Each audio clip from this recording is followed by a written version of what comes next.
башталып жаткан долбоор ийгиликтүү ишке ашып, ошо келечекте шаарыбыздын өнүгүшүнө чоң таасир тийгизет деп мен ошо терең ишенем.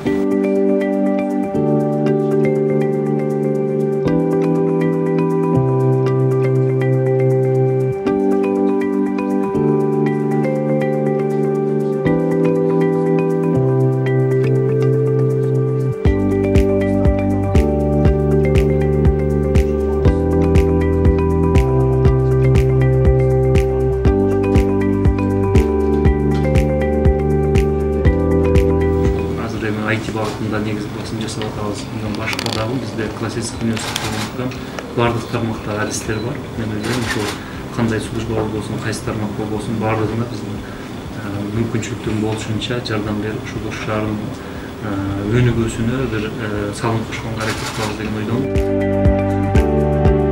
Передовой шаарлардын бири болот деп мен ушул ишенем. Азыр эми ушул цифровизациянын заманы экен, санариптештирүү болот. Ошол силерде платформа бар. Ошол санариптештирүүнү өзүбүздүн күчүбүз менен бир четин өзүбүзгө жасайбыз. На себе испытаем дегендей да. Анан эң кубандырып аткан ушундай билимдүү балдар бар экенин ушул университетте абдан жакшы көрсөткүч.